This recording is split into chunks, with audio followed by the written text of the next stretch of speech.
I am near to the place where they should meet, if Bassanio has mapped it truly. How fit his garments serve me! Why should his mistress, who was made by him that made the tailor, not to be fit too?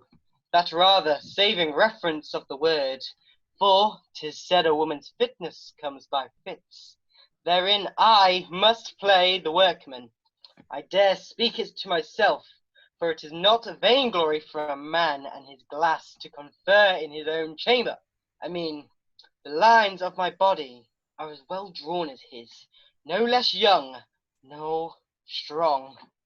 Not to leave him in fortunes, beyond him in the advantage of time, above him in birth, alike consequent in general services, and more remarkable in single oppositions. Yet this imperceivement thing loves him is my despite. What mortality is, Posthumus, thy head, which is now grown upon thy shoulders, shall within this hour be off. Now in this hour be off. I've completely lost my page. Shall within this hour be off. Thy mistress informed, thy garments cut to pieces before thy face, and all this done, spurn her home to her father, who may haply be a little angry o'er my so rough usage. But my mother, having the power of his testines, shall turn all into my commendations. My horse is tied up safe. Out, sword!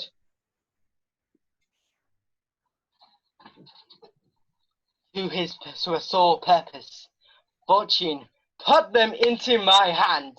This is the very description of their meeting place, and the fellow dares not to deceive me.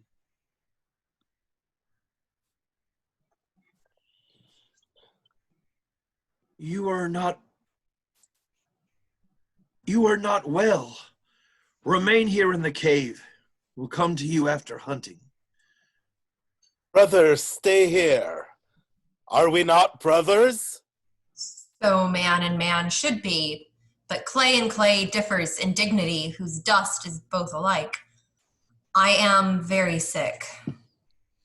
Go you to hunting. I'll abide with him. So sick I am not, yet I am not well, but not so citizen a wanton as to seem to die ere sick. So please you leave me. Stick to your journal course. The breach of custom is breach of all. I am ill, but your being by me cannot amend me. Society is no comfort to one not sociable. I am not very sick, since I can reason of it. Pray you, trust me here. I'll rob none but myself. And let me die, stealing so poorly. I love thee. I have spoken it. How much the quantity, the weight, as much as I do love my father. What? How? How? If it be sin to say so, sir, I yoke me in my good brother's fault. I know not why I love this youth, and I have heard you say love's reason within reason. The beer at door and the demand is who shall die. I'd say my father, not this youth. Oh, noble strain. Oh, worthiness of nature, bred of greatness. Cowards father cowards, and base things sire base. Nature hath meal and bran, contempt and grace. I'm not their father, yet who this should be doth miracle itself, loved before me. 'Tis the 9th hour of the morn. Brother, farewell. I wish ye sport. You health. So please you, sir. These are kind creatures. Gods, what lies I have heard. Our courtiers say all's savage but at court. Experience, oh thou disprovest report. The imperious seas breed monsters for the dish, pour tributary rivers as sweet fish. I am sick still, heartsick. Bassanio, I'll now taste of thy drug. Could not stir him. He said he was gentle but unfortunate, dishonestly afflicted, but yet honest. Thus did he answer me, yet said hereafter I might know more. To the field! To the field! Oh! We'll leave you for this time. Go in and rest. Will not be long away. Pray be not sick, for you must be our huswife. Well or ill, I am bound to you. And shall be ever. This youth, however distressed, appears he have had good ancestors.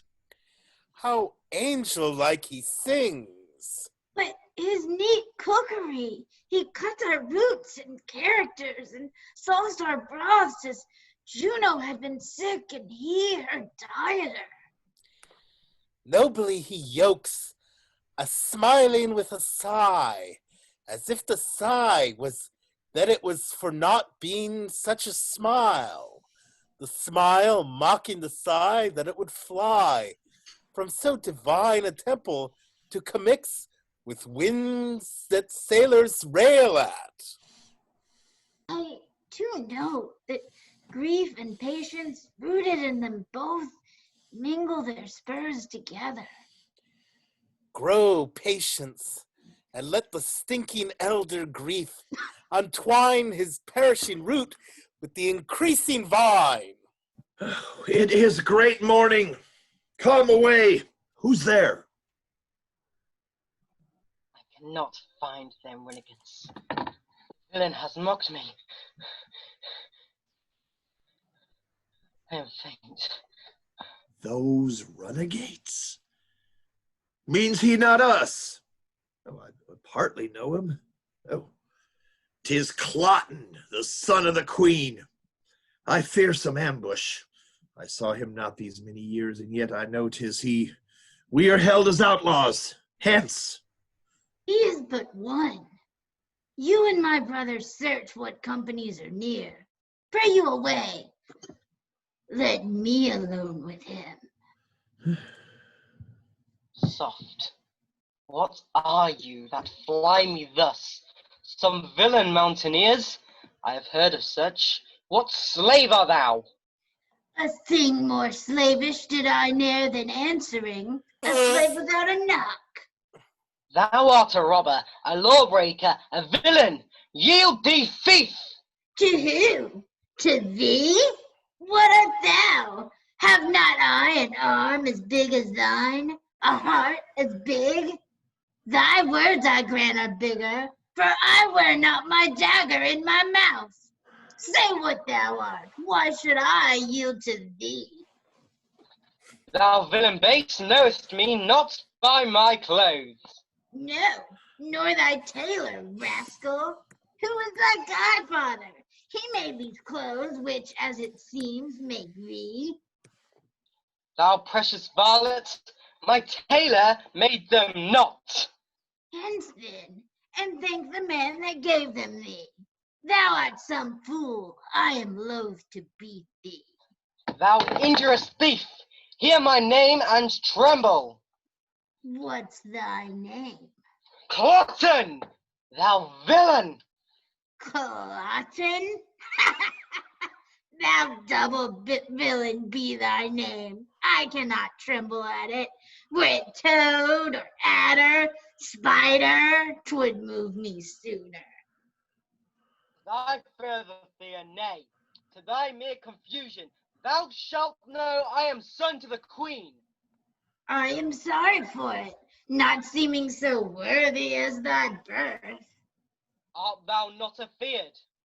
Those that I reverence, those I fear, the wise. At fools I laugh, not fear them. Die the death!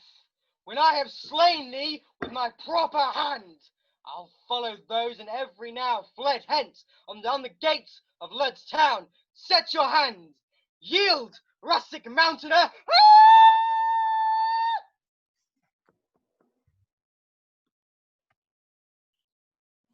No companies abroad? None in the world. You did mistake him, sure. I cannot tell. Long it is since I saw him, but time hath nothing blurred those lines of favor which then he wore.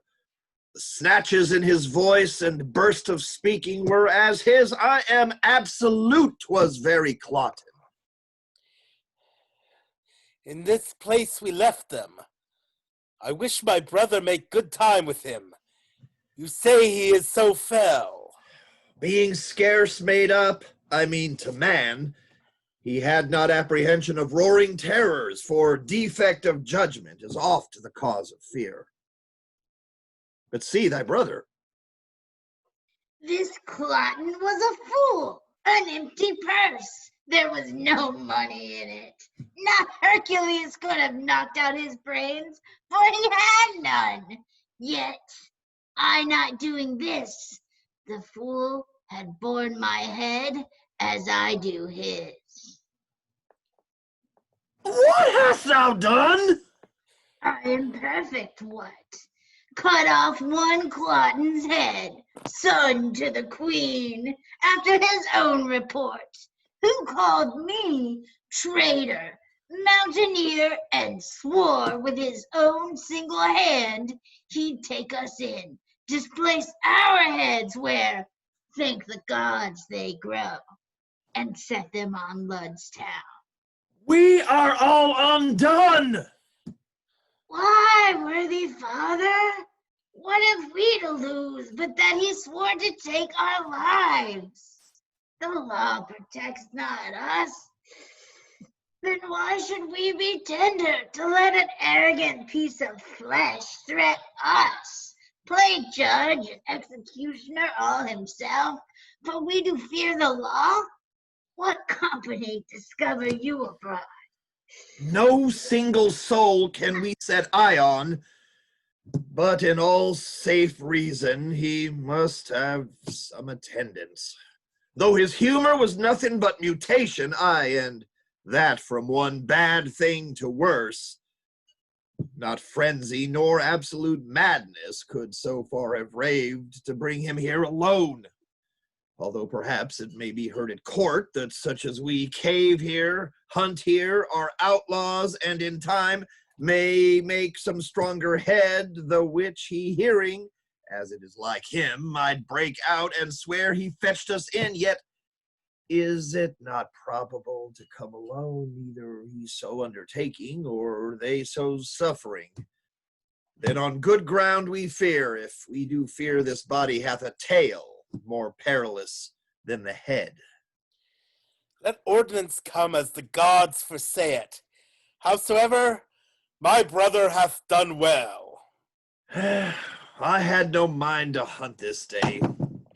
The boy Fidel's sickness did make my way long forth. With his own sword, which he did weave against my throat, I have taken his head from him. Oh, I'll throw it into the creek behind our rock. And let it to the sea and tell the fishes he is the queen's son, Cloten. That's all I reck. I fear that he twill be revenged.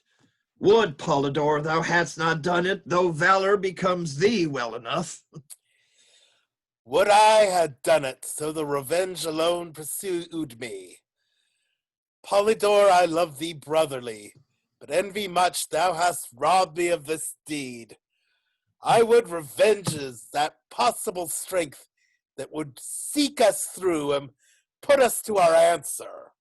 Well, 'tis done. We'll hunt no more today, nor seek for danger where there's no profit. I prithee, to our rock. You and Fidele play the cooks. I'll stay till hasty Polydore return and bring him to dinner presently. Poor sick Fidele, I'll willingly to him. To gain his color, I'd let a perish of such Cloten's blood, and praise myself for charity. O thou goddess, thou divine nature, Thou thyself thou blazonest in these two princely boys. They are as gentle as zephyrs blowing below the violet, not wagging his sweet head, and yet as rough. Their royal blood enchafed as the rudest wind that by the top doth take the mountain's pine and make him stoop to the vale. Oh, 'tis wonder that an invisible instinct should frame them to royalty unlearned, honor untaught, civility not seen from other, valor that wildly grows in them but yields a crop as if it had been sowed. Yet still it's strange what Cloten's being here to us portends, or what his death will bring us. Where's my brother? I have sent Cloten's clotpool down the stream in embassy to his mother. His body is hostage for his return. Oh, my ingenious instrument! Hark, Polydor! It sounds! But what occasion hath Codwall now to give it motion? Hark! Is he at home? He went hence even now. What does he mean? Since death of my dearest mother, it did not speak before. All solemn things should answer solemn accidents. The matter? Triumphs for nothing and lamenting toys is jollity for apes and grief for boys. Is Caldwell mad? Look, here he comes, and brings the dire occasion in his arms of what we blame him for. The bird is dead that we have made so much on. I had rather have skipped from 16 years of age to 60 to have turned my leaping time into a crutch than have seen this. Fairest lady, my brother wears thee not the one half so well as when thou grewest thyself. Oh, melancholy! Whoever yet could sound thy bottom, find the ooze to show what coast thy sluggish care might easiest harbor in. Thou blessed thing, Jove knows what man thou mightest have made. But thou diedst a most rare boy of melancholy. How found you him? Stark as you see, thus smiling as some fly had tickled slumber, not as death's dart being laughed at, his right cheek reposing on a cushion. Where? Oh, the floor, his arms thus leagued, I thought he slept, and put my clouded brogues from off my feet, whose rudeness answered my steps too loud. Why, he but sleeps. If he be gone, he'll make his grave a bed. With female fairies will his tombs be haunted, and worms will not come to thee. With fairest flowers, while summer lasts and I live here, Fideli, I'll sweeten thy sad grave. Thou shalt not lack the flower that's like thy face, pale primrose, nor the azured harebell like thy veins. No, nor the leaf of eglantine whom, not to slander, outsweetened not thy breath. The ruddock wood with charitable bill, O bill sore shaming, those rich left heirs that let their fathers lie without a monument.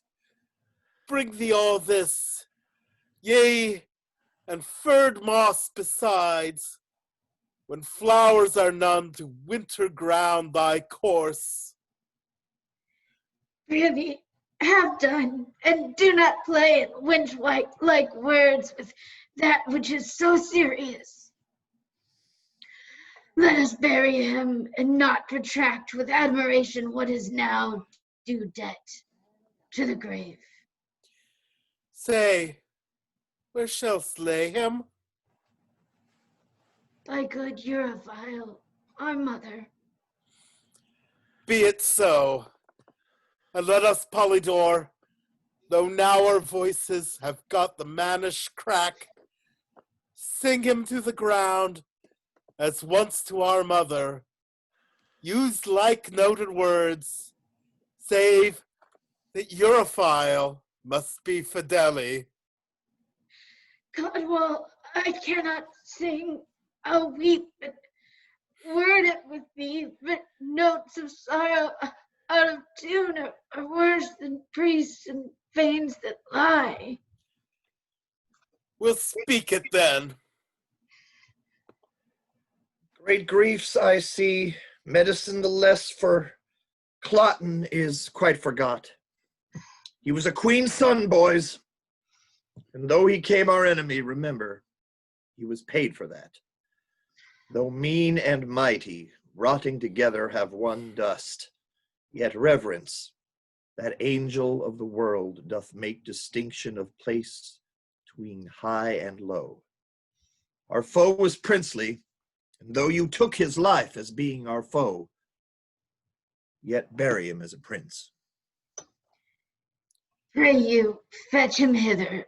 Thersites' body is as good as Ajax when neither are alive. If you'll go fetch him, we'll say our song the whilst. Brother, begin. Nay, Codwall, we must lay his head to the east. My father had a reason for it. 'Tis true. Come on then, and remove him.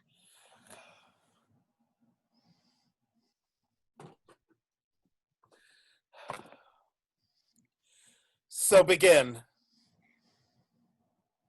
Fear no more the heat of the sun, nor the furious winter's rages. Thou thy worldly task hast done, home art gone, and ta'en thy wages. Golden lands and girls all must, as chimney sweepers, come to dust. Fear no more the frown of the great. Thou art past the tyrant's stroke. Care no more to clothe and eat. To thee the reed is as the oak. The scepter learning, physic must. All follow this and come to dust. Fear no more the lightning flash. Nor the all-dreaded thunderstone. Fear not slander, censure rash. Thou hast finished joy and moan. All lovers young, all lovers must consign to thee and come to dust. No exorciser harm thee. Nor no witchcraft charm thee. Ghost unlaid forbear thee. Nothing ill come near thee. Quiet consummation have, and renowned be thy grave. We have done our obsequies. Come, lay him down. Here's a few flowers, but about midnight more. The herbs that have on them cold dew of the night are strewings fittest for graves. Upon their faces, you were as flowers now withered. Even so these herblets shall, which we upon you strew. Come on, away, apart upon our knees. The ground that gave them first has them again. Their pleasures here are past. So is their pain. Yes, sir, to Milford Haven, which is the way. I thank you. By yon bush? Pray, how far thither? Odds pettikins, can it be 6 mile yet? I have gone all night. Faith, I'll lie down and sleep. But soft, no bedfellow. Oh, gods and goddesses! These flowers are like the pleasures of the world. This bloody man, the Charon. I hope I dream, For so I thought I was a cave keeper and cook to honest creatures, but 'tis not so. 'Twas but a bolt of nothing shot at nothing, which the brain makes of fumes. Our very eyes are sometimes like our judgments, blind. Could faith, I tremble stiff with fear. But if there be left in heaven as small a drop of pity as a wren's eye feared God's a part of it, the dream's here still. Even when I wake, it is without me as within me, not imagined, felt. A headless man, the garments of Posthumus. I know the shape of his leg. This is his hand, his foot, mercurial, his martial thigh, the bronze of Hercules, but his jovial face, murder in heaven, how? 'Tis gone. Pisanio, all curses madded Hecuba gave the Greeks, and mine to boot be darted on thee. Thou, conspired with that irregulous devil, Cloten, hast here cut off my lord. To write and read be henceforth treacherous. Damned Pisanio hath with his forged letters damned Pisanio from this most bravest vessel of the world struck the main top. Oh, Posthumus, alas, where is thy head? Where's that? Ay me, where's that? Pisanio might have killed thee at the heart and left this head on. How should this be, Pisanio? 'Tis he and Cloten. Malice and lucre in them have laid this woe here. Oh, 'tis pregnant. The drug he gave me, which he said was precious and cordial to me, have I not found it murderous to the senses? That confirms it home. This is Pisanio's deed and Cloten's. Oh, give color to my pale cheek with thy blood, that we the horrider may seem to those which chance to find us. Oh, my lord, my lord.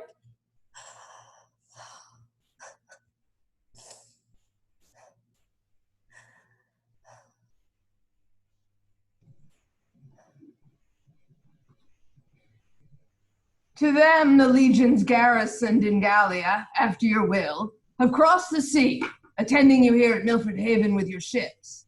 They are here in readiness. But what from Rome? The Senate has stirred up the confiners and gentlemen of Italy, most willing spirits that promise noble service, and they come under the conduct of bold Iachimo, Sienna's brother. When expect you them? With the next benefit of the wind. This forwardness makes our hopes fair. Command our present numbers be mustered. Bid the captains look to it. Now, sir, what have you dreamed of late of this war's purpose? Last night, the very gods showed me a vision. I fast and prayed for their intelligence. Thus, I saw Jove's bird, the Roman eagle, winged from the spongy south to this part of the west. There vanished in the sunbeams, which portends, unless my sins abuse my divination, success to the Roman host. Dream often so, and never false. Soft ho, what trunk is here without his top? The ruin speaks that sometime it was a worthy building. How a page, or dead, or sleeping on him? But dead rather, for nature doth abhor to make his bed with the defunct, or sleep upon the dead. Let's see the boy's face. He's alive, my lord. He'll then instruct us of this body. Young one, inform us of thy fortunes, for it seems they crave to be demanded. Who is this thou makest thy bloody pillow? Or who was he that otherwise the noble nature did hath altered that good picture? What's thy interest in this sad rack? How cam't? Who is it? What art thou?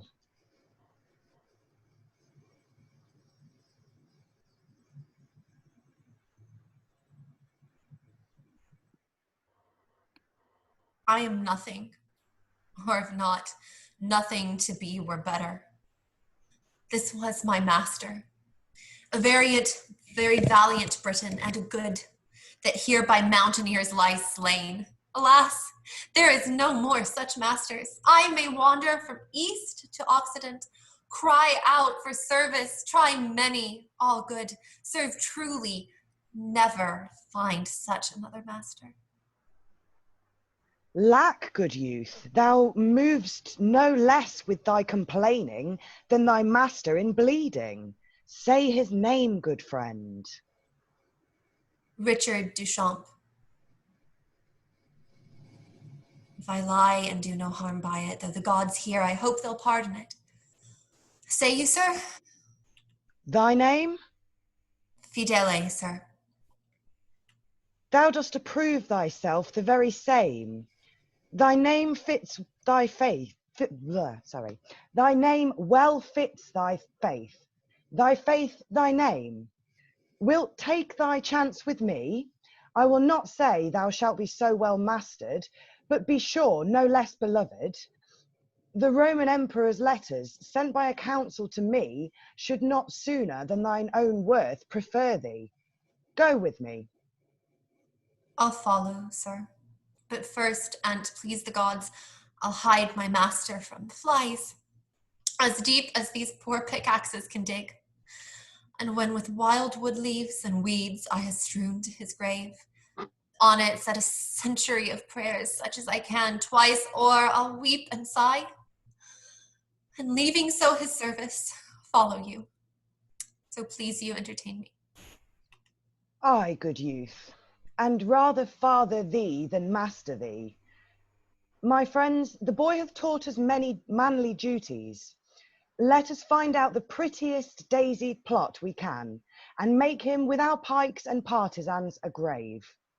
Come, arm him. Boy, he's preferred by thee to us, and he shall be interred as soldiers can. Be cheerful, wipe thine eyes. Some falls are means the happier to arise.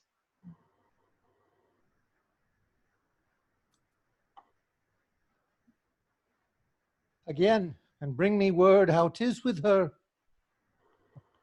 A fever with the absence of her son, a madness of which her life's in danger. Heavens, how deeply you at once do touch me, Imogen! The great part of my comfort gone, my queen upon a desperate bed, and in a time when fearful wars point at me, her son gone. So needful for this present, it strikes me past the hope of comfort. But for thee, fellow, who needs must know of her departure, and dost seem so ignorant, will enforce it from thee by a sharp torture. Sir, my life is yours. I humbly set it at your will, but for my mistress, I know nothing, know where she remains, why gone, nor when she purposes return. Beseech your highness, hold me your loyal servant. Good my liege, the day that she was missing, he was here. I dare be bound he's true, and shall perform all parts of his subjection loyally.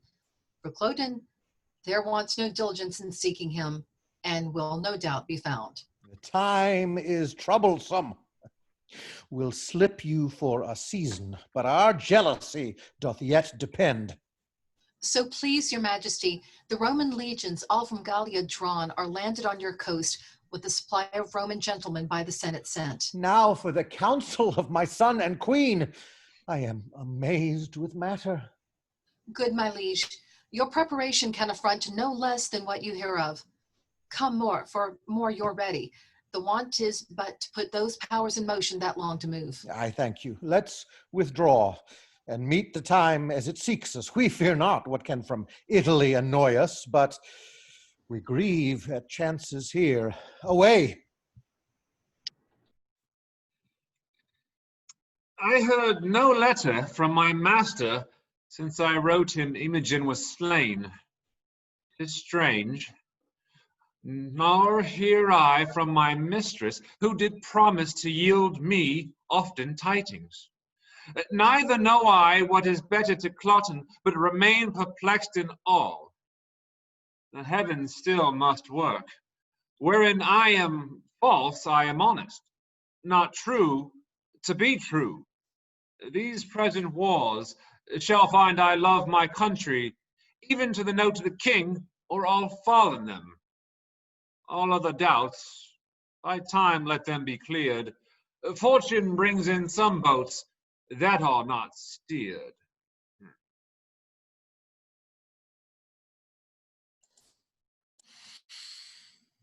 Noises round about us. Let us from it. What pleasure, sir, find we in life to lock it from action and adventure? Nay, what hope have we in hiding us?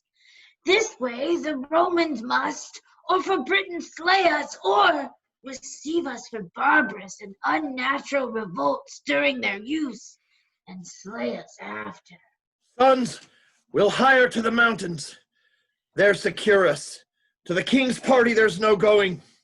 Newness of Cloten's death, we being not known, not mustered among the bands, may drive us to a render where we have lived, and so extort us from that which we have done, whose answer would be death, drawn on with torture.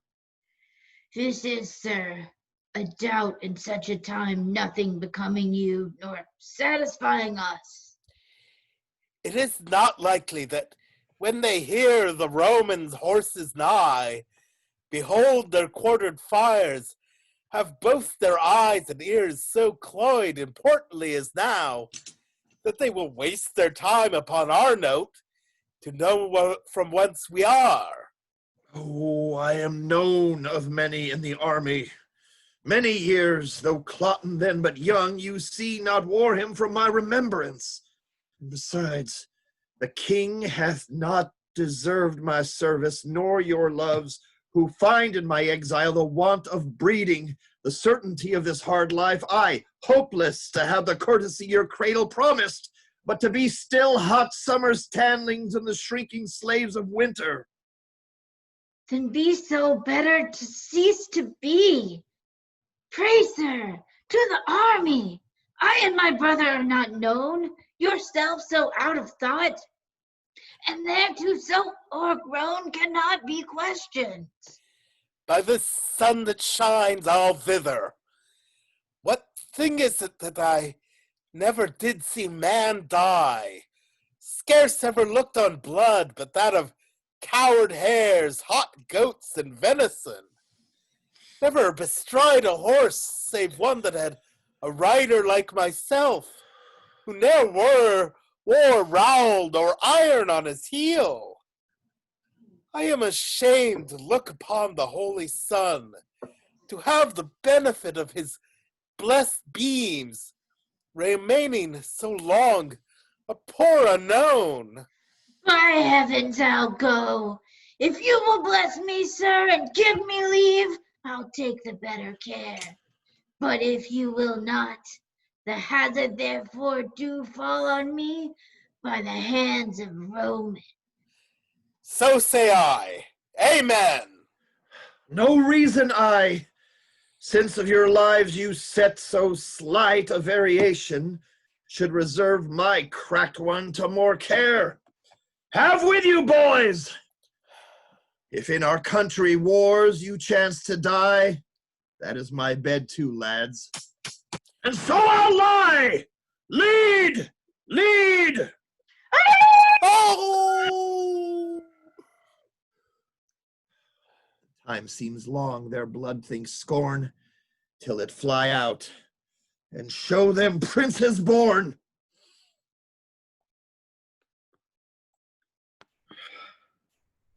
Yea, bloody cloth, I'll keep thee, for I wished thou should be colored thus. You married ones, if each of you should take this course, how many must murder wives much better than themselves for wrying but a little? No, Bassanio! Every good servant does not, all commands, no bond but to do just once. Gods, if you should have ta'en vengeance on my faults, I never had lived to put on this. So had you saved the noble Imogen to repent and struck me, wretch more worth your vengeance. But alack, you snatch some hence for little faults. That's love. To have them fall no more, you some permit to second ills with ills, each elder worse, and make them dread it to the doer's thrift. But Imogen is your own. Do your best wills, and make me blessed to obey. I am brought hither amongst the Italian gentry, and to fight against my lady's kingdom. 'Tis enough, then, Britain, I have killed thy mistress. Peace, I'll give no wound to thee. Therefore, good heavens, hear patiently my purpose. I'll disrobe me of these Italian weeds and suit myself as does a Briton peasant. So I'll fight against the part I come with. So I'll die for thee, O Imogen, even for whom my life is every breath a death. And thus unknown, pitted nor hated, to the face of peril myself I'll dedicate. Let me make men know more valor in me than my habits show. Gods, put the strength, O the Leonati, in me. To shame the guise o' the world, I will begin the fashion, less without and more within.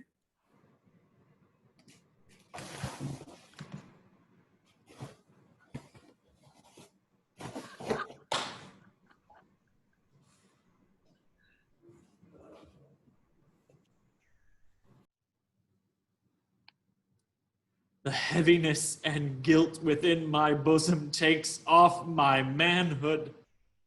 I've belied a lady, the princess of this country, and the heir onto revengingly enfeebles me. Or could this Carl, a very drudge of natures, have subdued me in my profession? Knighthoods and honors born, as I wear mine, are titles but of scorn, if thy gentry Britain go before this lout as he exceeds our lords. The odds is that we scarce are men, and you are gods.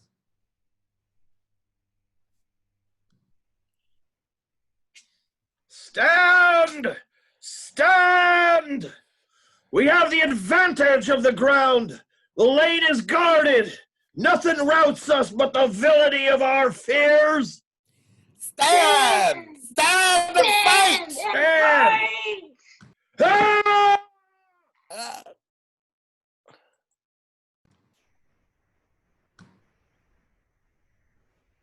Away, boy, from the troops, and save thyself. For friends kill friends, and the disorders such as war were hoodwinked. 'Tis their fresh supplies. It is a day turned strangely, or betimes. Let's reinforce or fly.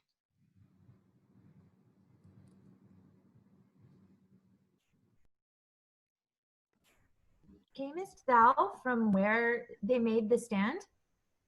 I did, though you, it seemed, came from the flyers. Aye.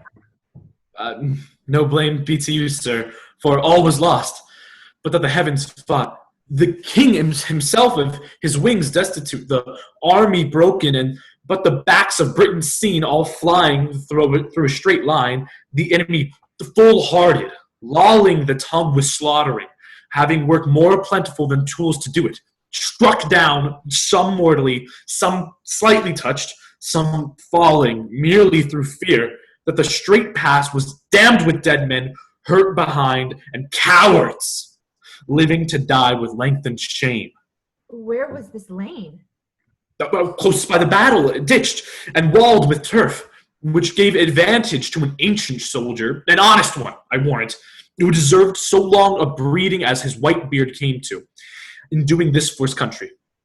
Athwart the lane, he with 2 striplings, lads more like to run the country base than to commit such slaughter, with faces fit for masks, or rather fairer than those for preservation's caste or shame, made good the passage, cried to those that fled, "Our Britain's hearts die flying, not our men. To darkness fleets the souls that fly backwards. Stand! Or we are Romans, and will give you that like beast which will shun you beastly, and may serve but to look back and frown. Stand! Stand! These 3,000 confident in an act as many, for 3 performers are the file when all the rest do nothing. With this word, stand, stand. Accommodated by the place, more charming with their own nobleness, which could have turned a distaff to a lance, gilded pale looks, part shame, part spirit renewed, that some turned coward, but by example, that's a sin in war, damned in the first beginners, began to look the way that they did and grin like lions upon the pikes of the hunters. Then began a stop, I the chaser, a retire, anon, a rout, confusion thick. Forthwith they fly, chickens the way which they stooped eagles, slaves the strides they victors made, and now are cowards. Like fragments in hard voyages became the life of the need. Having found the back door open of the unguarded hearts, heavens, how they wound. Some slain before, some dying, some their friends overborne in the form of wave. 10 chased by 1 are now each one of the slaughter man of 20. Those that would die or e'er resist are grown the mortal bugs of the field. This was strange chance. A narrow lane, an old man, and 2 boys? Nay, do not wonder at it. You are made rather to wonder at things you hear than to work any. Will you rhyme upon it and vent it for a mockery? Here is one. 2 boys, an old man twice a boy, a lane, preserved the Britons, was the Romans' bane. Nay, be not angry, sir. Whack, to what end? Who dares not stand his foe? I'll be his friend, for if he'll do as he is made to do, I know he'll quickly fly my friendship too. You have put me into rhyme. Farewell, you were angry. Oh, still going? Is this a lord? Oh, noble misery, to be in the field and ask, what news of me? Today, how many would have given their honors to have saved their carcasses, took heel to do it, and yet died too? I, in my own woe charmed, could not find death where I did hear him groan, nor feel him where he struck. Being an ugly monster, 'tis strange he hides him in fresh cups, soft beds, sweet words, or hath more ministers than we that draw his knives of war. Well, I will find him, for now being a favourer to the Briton, no more a Briton, I have resumed again the part I came in. Fight I will no more, but yield me to the various time that shall once touch my shoulder. Great the slaughter is here made by the Roman. Great the answer be Britons must take. For me, my ransom's death. On either side I came to spend my breath, which neither here I'll keep nor bear again, but end it by some means for Imogen.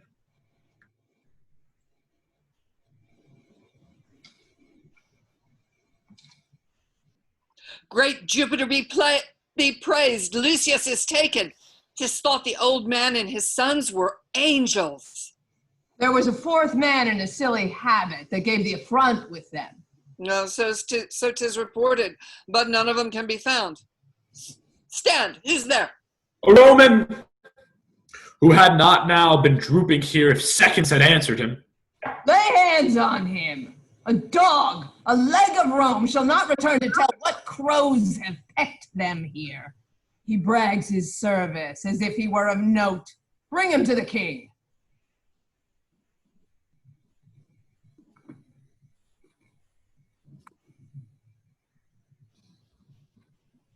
You shall not now be stolen. You have locks upon you. So, graze as you find pasture.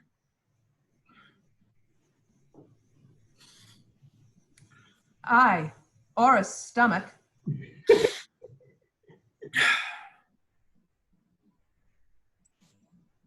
Most welcome bondage, for thou art a way to think, I think, to liberty. Yet am I better than one that's sick o' the gout, since he had rather grown so in perpetuity than be cured by the surfeit physician? Death, who is the key to unbar these locks, my conscience, thou art fettered more than my shanks and wrists. You Good gods, give me the penitent instrument to pick that bolt, then free forever. Is it enough that I'm sorry? So children temporal fathers do appease. Gods are more full of mercy. Must I repent? I cannot do it better than in graves. Desire more than to be constrained. To satisfy, if of my freedom 'tis the main part, take no stricter render of me than my all. I know you are more clement than vile men, who of their broken debtors take a third, a sixth, a tenth, letting them thrive again on their abatement. That's not my desire. For Imogen's dear life, take mine. Though 'tis not so dear yet, 'tis a life you coined it. Between man and man they weigh not every stamp. The light, take pieces for the figure's sake. You rather mine being yours. And so great powers, if you take this audit, take this life, and cancel these cold bonds. O Imogen, I'll speak to thee in silence.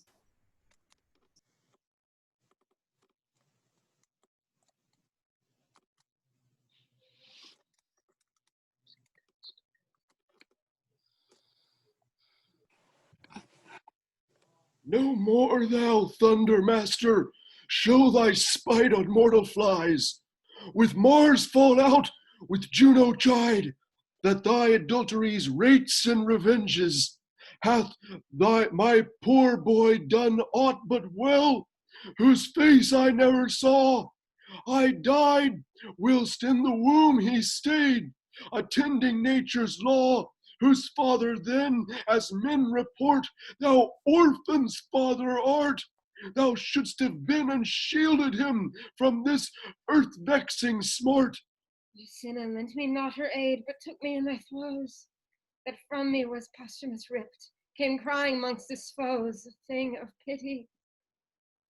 Great nature, like his ancestry, molded the stuff so fair that he deserved the praise of the world as great Sicilius' heir. When once he was mature for man, in Britain where was he that could stand up his parallel, or fruitful object be in eye of Imogen that best could deem his dignity? With marriage therefore was he mocked, to be exiled and thrown, from Leonati's seat and cast, from her his dearest one, sweet Imogen. Why did you suffer Iachimo, slight thing of Italy, to taint his nobler heart and brain with needless jealousy, and to become the geck and scorn of others' villainy? For this from stellar seats we came, our parents and us twain, that striking in our country's cause fell bravely and were slain, our fealty and tenentious right with honor to maintain. Like hardiment Posthumus hath to Cymbeline performed, then Jupiter, thou king of gods, why hast thou thus adjourned the graces for his merits due, being all to dolors turned? The crystal window ope, look out! No longer exercise upon a valiant race thy harsh and potent injuries. Since Jupiter our son is good, take off his miseries.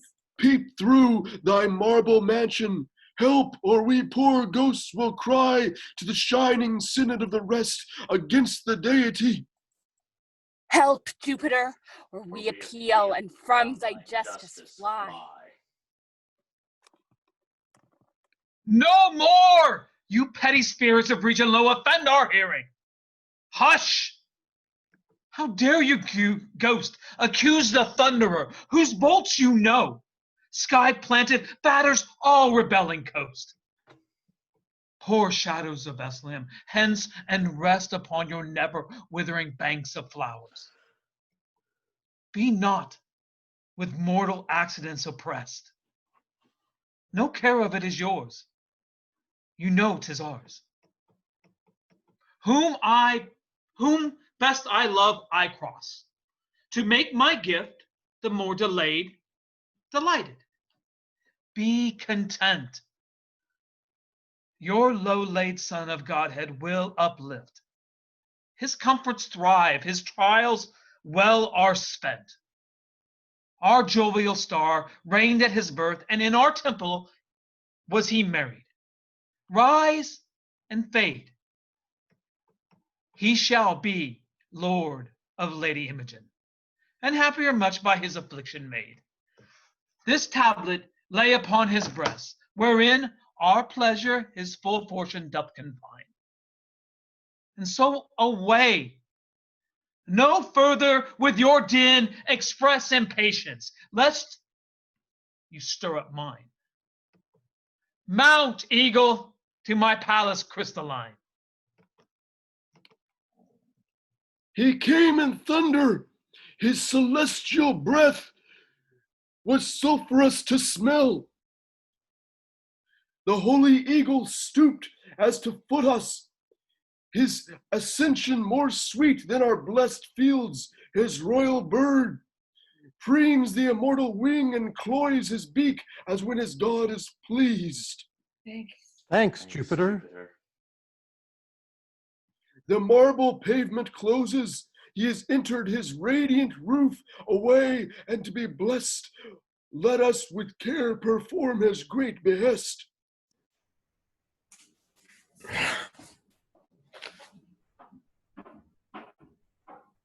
Sleep. Thou hast been a grandsire and begot a father to me, and thou hast created a mother and 2 brothers. Oh, scorn gone! They went hence so soon as they were born, and so am I awake. Poor wretches that depend on greatness, favor dream as I have done, wake and find nothing. But alas, I swerve. Many dream not to find, neither deserve, and yet are steeped in favor, so am I, that I have this golden chance, and know not why. What fairies haunt this ground? A book, a rare one, be not, as is our fangled world, a garment nobler than what it covers. Let thy effects so follow to be most unlike our courtiers, as good as promise.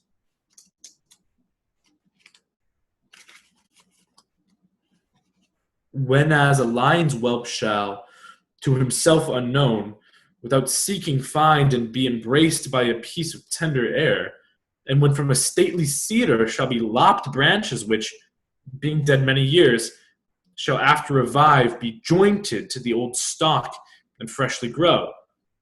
Then shall Posthumus, in his miseries, Britain be fortunate and flourish in peace and plenty. 'Tis still a dream, or else such stuff as madmen tongue and brain not, either both or nothing, or senseless speaking, or a speaking such as sense cannot untie. Be what it is, the action of my life is like it, which I'll keep, but for sympathy.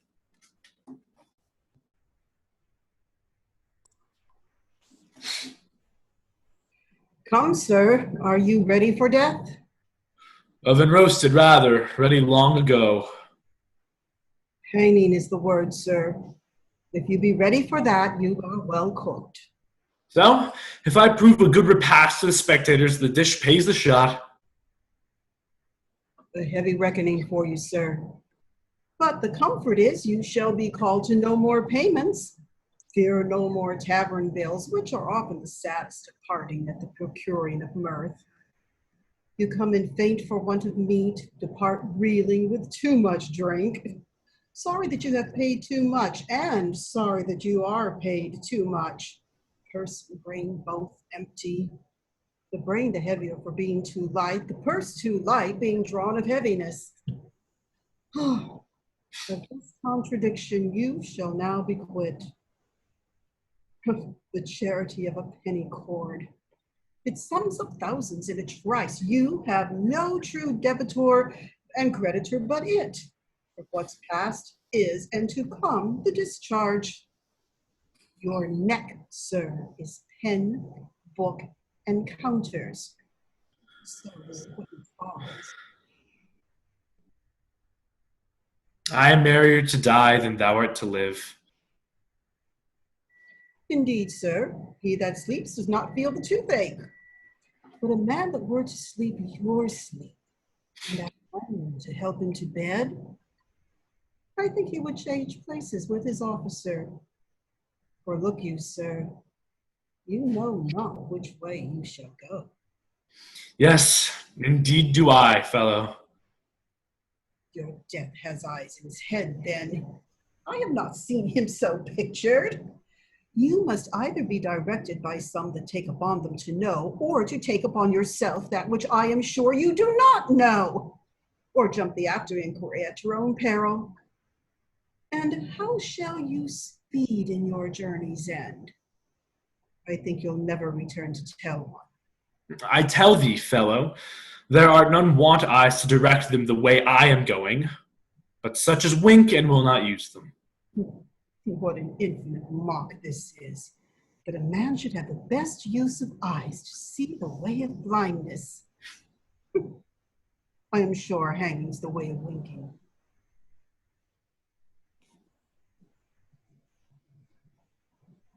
Knock off his manacles. Bring your prisoner to the king. Oh, thou bringest good news. I am called to be made free. I'll be hanged then. Thou shalt be then freer than a jailer. No bolts for the dead. Unless a man would marry a gallows and beget young gibbets, I never saw one so prone. Yet, on my conscience, there are verier knaves desire to live, for all he be a Roman, and there be some of them too die against their wills. So should I if I were one. I would we were all of one mind, and one mind good. Oh, there were desolation of jailers and gallowses. I speak against my present profit, but my wish hath a preferment in it.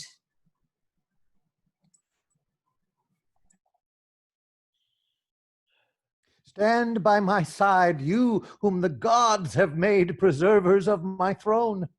Woe is my heart that the poor soldier that so richly fought, whose rags shamed gilded arms, whose naked breast stepped before charges of proof cannot be found. He shall be happy that can find him, if our grace can make him so. I never saw such noble fury in so poor a thing, such precious deeds in one that promised naught but beggary and poor looks. No tidings of him? He hath been searched among the dead and living, but no trace of him. To my grief, I am the heir of his reward, which I will add to you, the liver, heart, and brain of Britain, by whom I grant she lives. It is now the time to ask of whence you are. Report it. Sir, in Cambria are we born, and gentlemen. Further to boast, we're neither true nor modest. Unless I add, we are honest. Bow your knees. Arise, my knights of the battle. I create you companions to our person, and will fit you with dignities becoming your estates. Oh, there's business in these faces. Why so sadly greet you our victory? You look like Romans, and not of the court of Britain. Hail, great king. To sour your happiness, I must report the queen is dead. Worse than a physician would this report become, but I consider by medicine life may be prolonged, yet death will seize the doctor too. How ended she? With horror, madly dying, like her life, which being cruel to the world, concluded most cruel to herself. What she confessed, I will report to you, so please you. These her women can trip me if I err, who with wet cheeks were present when she finished. Prithee, say. Well, first, she confessed she never loved you. Only affected greatness got by you, not you. Married your royalty, was wife to your place, abhorred your person. She alone knew this, but she spoke it dying. I would not believe her lips in opening it. Proceed. Oh, your daughter, whom she bore in hand a love with such integrity, she to confess was as a scorpion to her sight, whose life but that her flight prevented it. She had ta'en off by poison. Oh, most delicate fiend. Who is't can read a woman? Is there more? Oh, more, sir, and worse. She did confess she had for you a mortal mineral, which being took should by the minute feed on life, and lingering by inches waste you. In which time she purposed by watching, weeping, tendance, kissing, to o'ercome you with her show, and in time, when she had fitted you with her craft, to work her son into the adoption of the crown, but failing of her end by his strange absence, grew shameless desperate, opened in spite of heaven and men her purposes, repented the evils she hatched were not effected, so despairing died. Heard you all this, her women? We did. So please your highness. Mine eyes were not in fault, for she was beautiful. Mine ears that heard her flattery, nor my heart that thought her like her seeming. It had been vicious to have mistrusted her, yet, oh, my daughter, that it was folly in me, thou may say, and prove it in thy feeling, heaven mend all. Thou comest not, Caius, now for tribute, that the Britons have raised out, though with the loss of many a bold one, whose kinsmen have made suit that their good souls may be appeased with slaughter of you their captives, which ourselves have granted. So think of your estate. Consider, sir, the chance of war. The day was yours by accident. Had it gone with us, we should not, when the blood was cool, have threatened our prisoners with the sword. But since the gods will have it thus, that nothing but our lives may be called ransom, let it come. Sufficeth a Roman with a Roman's heart can suffer. Augustus lives to think on it. And so much for my peculiar care. This one thing only I will entreat. My boy, a Briton born, let him be ransomed. Never master had a page so kind, so duteous, diligent, so tender over his occasions, true, so feat, so nurse-like. Let his virtue join with my request, which I'll make bold your highness cannot deny.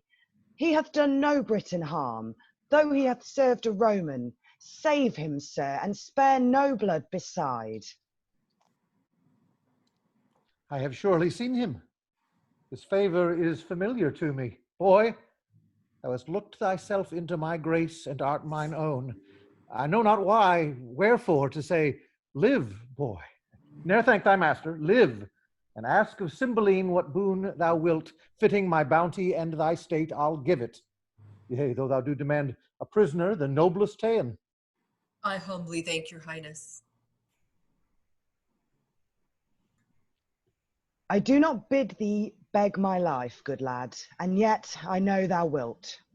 No, no, alack, there's other work in hand. I see a thing better to me as death. Your life, good master, must shuffle for itself. The boy disdains me. He leaves me, scorns me. Briefly die their joys that place them on the truth of girls and boys. Why stands he so perplexed? What wouldst thou, boy? I love thee more and more. Think more and more what's best to ask. Know'st him thou look'st on? Speak. Wilt have him live? Is he thy kin, thy friend? He is a Roman, no more kin to me than I to your highness, who, being born your vassal, am something nearer. Wherefore iced him so?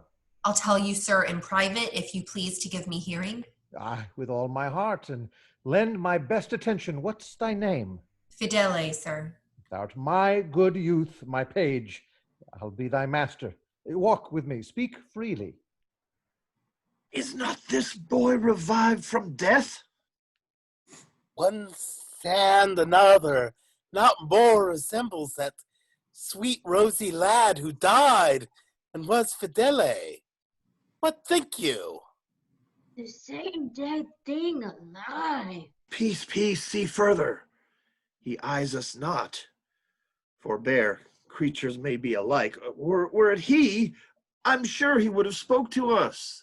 But we see him dead. Be silent, let's see further. It is my mistress. Since she is living, let the time run on to good or bad. Come, stand thou by our side, make thy demand aloud. Sir, step you forth, give answer to this boy, and do it freely, for by our greatness and the grace of it, which is our honor, bitter torture shall winnow the truth from falsehood. On, speak to him. My boon is that this gentleman may render of whom he had this ring. What's that to him? That diamond upon your finger? Say, how came it yours? Thou torture me to leave unspoken that which spoke would torture thee. How, me? I'm glad to be constrained to utter that which torments me to conceal. By villainy I got this ring. 'Twas Leonatus' jewel, whom thou didst banish, and which money may grieve thee as it doth me. A noble sir ne'er lived. 'Twixt sky and ground. Wilt thou hear more, my lord? All that belongs to this. That paragon, thy daughter, for whom my heart drops blood and my false spirits quail to remember. Give me leave, I faint. My daughter, what of her? Renew thy strength. I'd rather thou shouldst live while nature will, than die ere I hear more. Strive, man, and speak. Upon a time, unhappy was the clock that struck the hour. It was in Rome, accursed the mansion where 'twas at a feast. Oh, would our viands had been poisoned, or at least those which I heaved to head. The good Posthumus, what should I say? He was too good to be where ill men were, and was the best of all amongst the rarest of good ones. Sitting sadly, hearing us praise our loves of Italy for beauty that made barren the swelled boast of him that best could speak. For feature, laming the shrine of Venus, or straight-piked Minerva, postures beyond brief nature. For condition, a shop of all the qualities that man loves woman for, besides that hook of wiving, fairness which strikes the eye. I stand on fire. Come to the matter. All too soon I shall. Unless thou wouldst grieve quickly, this Posthumus, most like a noble lord in love, and one that had a royal lover, took his hint, and not dispraising whom we praised, therein he was as calm as virtue. He began his mistress picture, which by his tongue being made, and then a mind put in't, either our brags were cracked of kitchen trulls, or his description proved us unspeaking sots. Nay, nay, to the purpose. Your daughter's chastity. There it begins. He spoke of her as Diane had hot dreams, and she alone were cold.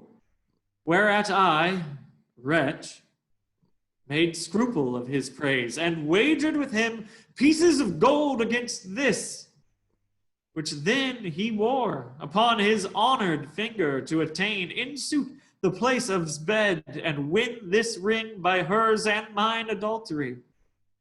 He, true knight, no lesser of her honor confident that I did truly find her, states this ring, and would so, had it been a carbuncle of Phoebus' wheel, might so safely, had it been all the worth of car.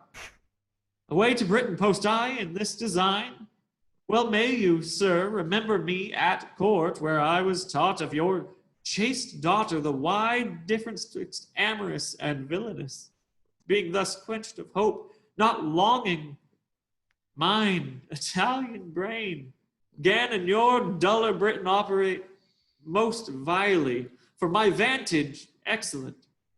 And to be brief, my practice so prevailed that I returned with similar proof enough to make noble Leonatus mad by wounding his belief in her renown, with tokens thus and thus. Avering, notes of chamber hanging, pictures, this, her bracelet, oh cunning how I got it, nay, some marks of secret on her person, that he could not but think her bond of chastity quite cracked. I have obtained the forfeit. Whereupon, methinks I see him now. Aye, so thou dost, Italian fiend. Aye, me, most credulous fool, egregious murderer, thief, anything that's due to all the villains past in being to come. Or give me cord, or knife, or poison, some upright justicer. Thou king, send out for torturers ingenious. It is I that all the abhorred things of the earth amend by being worse than they. I am Posthumus that killed thy daughter. Villain like I lie that caused a lesser villain than myself, a sacrilegious thief, to do it. The temple of virtue was she, yea, and she herself spit and throw stones, cast mire upon me, set the dogs of the street to bay me. Every villain be called Posthumus Leonatus, and be villainy less than 'twas.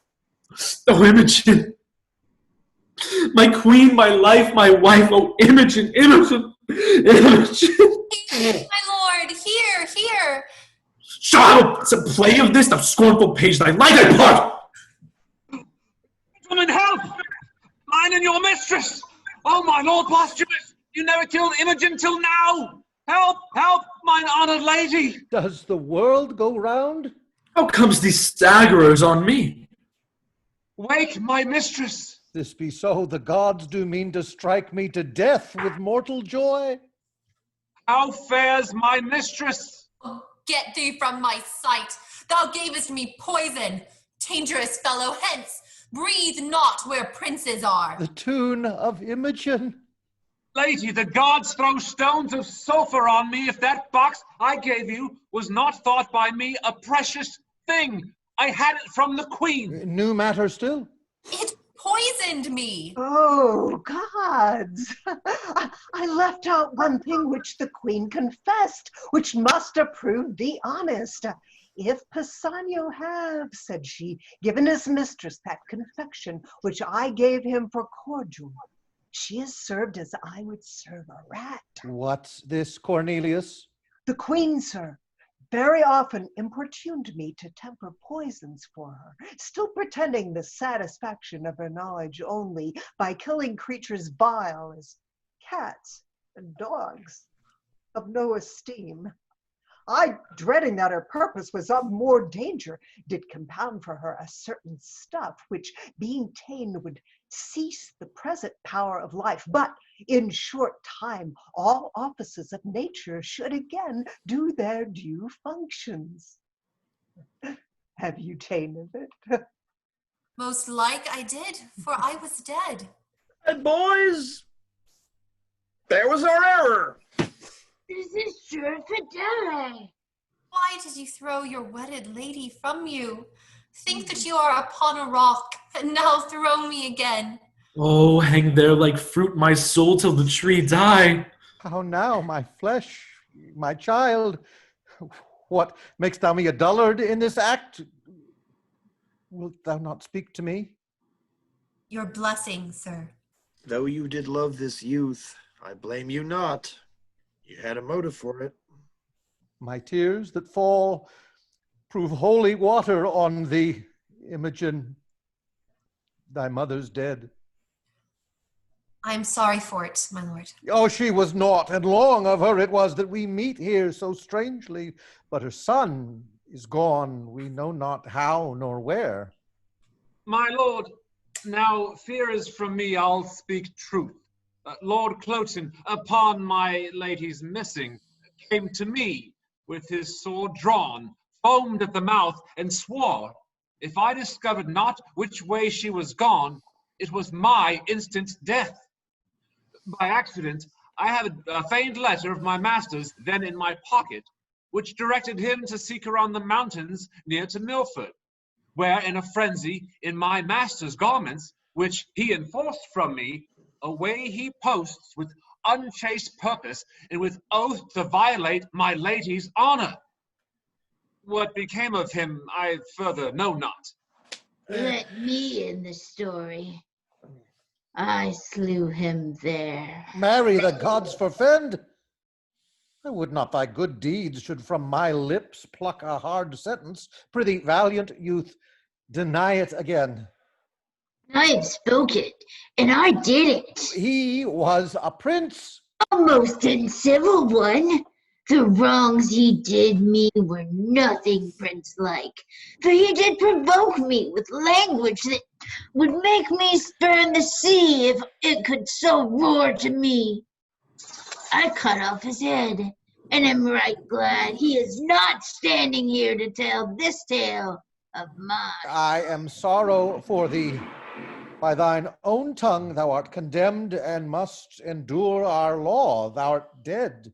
That headless man I thought had been my lord. Bind the offender and take him from our presence. Stay, Sir King. This man is better than the man he slew. As well descended as thyself, and half more of thee merited than a band of clottons had ever scar for. Let his arms alone, they were not born for bondage. Why, old soldier, wilt thou undo the worth thou art unpaid for, by tasting of our wrath? How of descent as good as we? In that he spake too far. And thou shalt die for it. We will all die, all three, but I will prove the tuons are as good as I have given out him. My sons, I must for mine own part unfold a dangerous speech, though haply well for you. Your danger's ours. And our good his. Have at it then. By leave, thou hadst, great king, a subject who was called Belarius. What of him? He is a banished traitor. He it is that hath assumed this age, indeed a banished man. I know not how a traitor. Take him hence. The whole world shall not save him. Not too hot. First pay me for the nursing of thy sons, and let it be confiscate all, so soon as I have received it. Nursing of my sons? Oh, I am too blunt and spicy. Here's my knee. Ere I arise, I will prefer my sons, then spare not the old father. Mighty sir, these two young gentlemen that call me father and think they are my sons are none of mine. They are the issue of your loins, my liege, and blood of your begetting. How, my issue? So sure as you your fathers, I, old Morgan, and that Belarius, whom you sometime banished. Your pleasure was my mere offense, my punishment itself, and all my treason. That I suffered was all the harm I did. These gentle princes, for such and so they are, these 20 years have I trained up. These arts they have as I could put into them. My breeding was, sir, as your highness knows, their nurse, Euryphile, whom for the theft I wedded, stole these children upon my banishment. I moved her to it, having received the punishment before for that which I did then. Beaten for loyalty, excited me to treason. Their dear loss, the more of you 'twas felt, the more it shaped unto my end of stealing them. But gracious sir, here are your sons again, and I must lose two of the sweetest companions in the world. The benediction of these covering heavens fall on their heads like dew, for they are worthy to inlay heaven with stars. Thou weepst and speakst. The service that you three have done is more unlike than this thou tellst. I lost my children.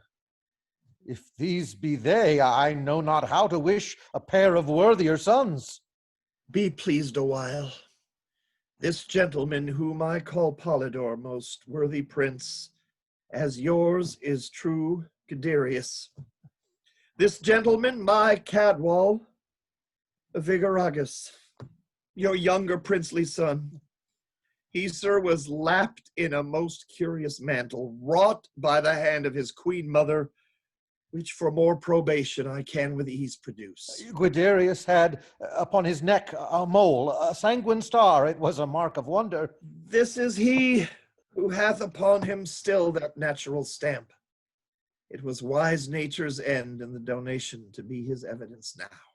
Oh, what am I? A mother to the birth of 3, ne'er mother rejoiced deliverance more. Blessed, pray you be, that after this strange starting from your orbs, you may reign in them now. Oh, Imogen, thou hast lost by this a kingdom? No, my lord, I have got 2 worlds byte. Oh, my gentle brothers, have we thus met? Oh, never say hereafter, but I am truest speaker. You called me brother, when I was but your sister. I you brothers, when you were so, indeed. Did you e'er meet? Aye, my good lord. And at first meeting loved, continued so until we thought he died. Oh, by the queen's dram she swallowed. Oh, rare instinct! When shall I hear all through? This fierce abridgment hath to it circumstantial branches which distinction should be rich in. Where? How lived you? And when came you to serve our Roman captive? How parted with your brothers? How first met them? Why fled you from the court, and whither? These and your 3 motives in the battle, with I know not how much more, should be demanded, and all the other by dependences from chance to chance. But nor the time nor place will serve our long interrogatories. See, Posthumus anchors upon Imogen, and she, like harmless lightning, throws her eye on him, her brothers, me, her master, hitting each object with a joy. The counterchange is severally in all. Let's quit this ground and smoke the temple with our sacrifices. Thou art my brother, so will hold thee ever.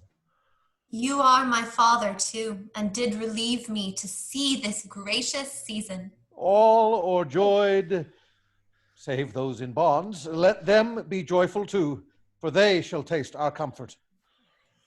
My master, I will yet do you service. Happy be you. The forlorn soldier that so nobly fought, he would have well become this place and graced the thankings of a king. I am, sir, the soldier that did accompany these 3 in poor beseeming.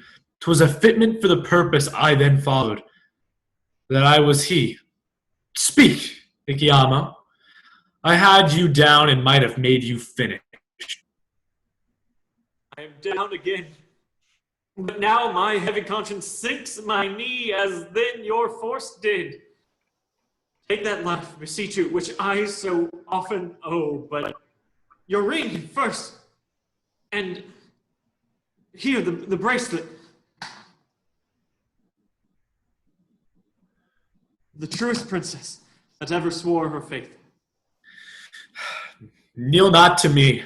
The power that I have on you is to spare you, the malice towards you, to forgive you. Live and deal with others better. Nobly doomed. We'll learn our freeness of a son-in-law, pardons the word to all. You help us, sir, as you did mean indeed to be our brother. Joyed are we that you are. Your servant, princes. Good my lord of Rome, call forth your soothsayer. As I slept, methought the great Jupiter upon his eagle backed appeared to me, with other sprightly shows of mine own kindred. When I waked, I found this label on my bosom, whose containing is so from senses and hardness that I can make no collection of it. Let him show his skill in the construction. Philharmonious. Here, my good lord. Read and declare the meaning. Whenas a lion's whelp shall, to himself unknown, without seeking find, and be embraced by a piece of tender air, and when from a stately cedar shall be lopped branches with being dead many years, shall after revive, be jointed to the old stock, and freshly grow. Then shall Posthumus end his miseries, Britain be fortunate, and flourish in peace and plenty. Thou, Leonatus, art the lion's well, the fit and apt construction of thy name, being Leonatus, doth impart so much. The piece of tender air, thy virtuous daughter, which we call Mullus air, and Mullus air, we term it Mulier, which Mulier I divine is this most constant wife, who even now, answering the letter of the oracle, unknown to you, unsought, were clipped about with this most tender air.